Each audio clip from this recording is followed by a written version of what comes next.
1800 সালের শেষের দিকে ইউরোপের দুটি দেশ, লন্ডন এবং প্যারিস, একেবারেই ভিন্ন বাস্তবতার মধ্যে বাস করছে। লন্ডন শান্ত, নিয়মিত এবং স্থির। শহরের রাস্তায় মানুষের পদচারণা, বাজারে কোলাহল, চায়ের দোকানে আলো। সবাই জীবনের এক ধীর এবং স্থির ছন্দ তৈরি করছে। মানুষ তাদের ছোট ছোট দৈনন্দিন আনন্দে মগ্ন। নদীর নীরব প্রবাহ, পুরনো স্থাপনার ছায়া এবং শহরের নিঃশব্দ আলো মানুষকে মানসিক শান্তি দেয়। এখানে মানুষের জীবন স্থিতিশীল, কিন্তু বেশিরভাগ মানুষ একরকম আরম্ভিক অভ্যাসে বাঁধা। অন্যদিকে প্যারিস উত্তাল। বিপ্লবের আগুন শহরকে জ্বালিয়ে তুলেছে। দরিদ্র মানুষ অত্যাচার, দরিদ্র এবং সামাজিক অন্যায়ের বিরুদ্ধে বিদ্রোহ করছে। রাস্তায় চিৎকার, হট্টগোল এবং রাজনৈতিক উত্তেজনা। গিলোটিনের ছায়ায় প্রতিটি গলিতে বিরাজ করছে। শহরের প্রতিটি প্রান্তে যেন রক্ত, ক্ষোভ এবং আতঙ্কের মধ্যে ডুবে আছে। এই শহরের বুকে লুকিয়ে আছে শক্তি, প্রতিশোধ এবং মানুষের সীমাহীন ঘৃণা। এই দুই শহরের গল্পের কেন্দ্রে রয়েছে চার্লস ডার্ক। তিনি লন্ডনে শান্ত জীবন শুরু করেন। চার্লস একজন ধনী, শিক্ষিত এবং ন্যায়পরায়ণ যুবক। তার চরিত্রে রয়েছে মানবিকতা, সাহস এবং ভালোবাসার শক্তি।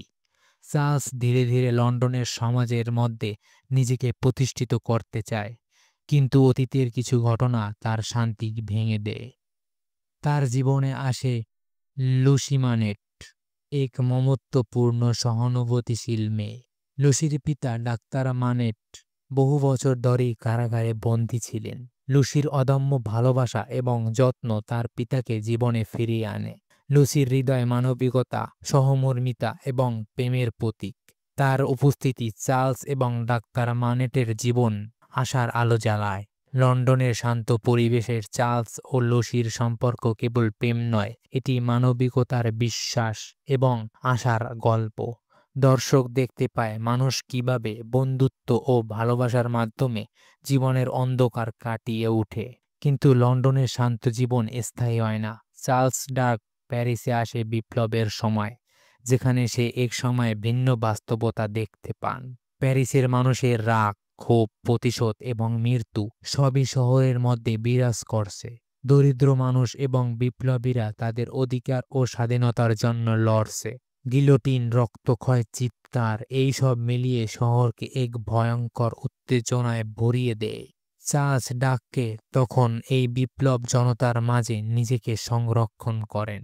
গল্পে একটি গুরুত্বপূর্ণ চরিত্রে অ্যারনেস্তো ডফেসন। তিনি ধনাঢ্য পরিবারে জন্মগ্রহণ করেন, কিন্তু অহংকার, স্বার্থপরতা এবং ক্ষমতার লালসায় ভরা। বিপ্লবের উৎপত্তিতে তিনি জীবন বিপদে পড়েন। মানুষের ক্ষোভ, ঘৃণা এবং প্রতিশোধ তাকে ধ্বংসপ্রাপ্ত করে। কিন্তু তার চরিত্রের মাধ্যমে দেখা যায় সমাজের অসহায় মানুষ এবং স্বার্থপর ক্ষমতার সংঘাত কিভাবে ইতিহাসকে প্রবাহিত করে। চার্লস ডার্ক এবং লুসির সম্পর্ক বিপ্লবের উৎপত্তি পরীক্ষা ভোগে। চার্লস বিপদের মুখোমুখি হয়, লুসি তার প্রিয়জনকে হারানোর সংখ্যায় থাকে। গল্পে প্রেম, বন্ধুত্ব এবং বিশ্বাস চরম পরীক্ষার মুখোমুখি হয়। ডক্টর মানেটের চরিত্র মানবিকতার শক্তি প্রমাণ করে। তিনি লুসির ভালোবাসা এবং সহমর্মিতার কারণে তার জীবন ফিরে পান। লুসির সাহস, প্রেম এবং ধৈর্য গল্পের মূল শক্তি। প্যারিসের বিপ্লবী উৎপত্তি চার্লসের জীবন ঝুঁকির মধ্যে। প্রতিটি মুহূর্ত তার মৃত্যু সম্ভব, তবে তার সাহস, মানবিকতা এবং প্রেম তাকে বিপদের মুখোমুখিতে দাঁড় করায়। গল্পের চরম মুহূর্তে আসে গিলোটিনের ছায়ায় চার্লস ডার্ককে স্পর্শ করে। মৃত্যুর ছায়া প্রতিটি চরিত্রকে ঘিরে ধরে, কিন্তু এখানে মানবতার মহিমা দেখা যায়। চার্লস একটি মহৎ আত্মত্যাগের মাধ্যমে অন্যদের জীবন বাঁচায়। তার আত্মত্যাগে কেবল ব্যক্তিগত প্রেমের জন্য নয়, বরং মানবতার জন্য লড়াই করার প্রতীক। গল্পে আমাদের শেখায় ভালোবাসা, বিশ্বাস এবং সাহস সবচেয়ে শক্তিশালী শক্তি। কিন্তু বিপদ, মৃত্যু বা সামাজিক বিশৃঙ্খলার মধ্যে মানুষের অন্যের জন্য জীবন দিতে পারে।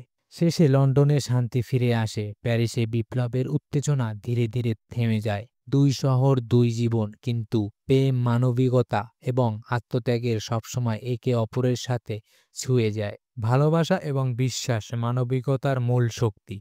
বিপদ এবং মৃত্যুর মধ্যেও সাহস এবং মানবিকতা ইতিহাস গড়ে। এক শহর রক্ত, অন্য শহর শান্তি, সবই জীবনের অগম পাঠ।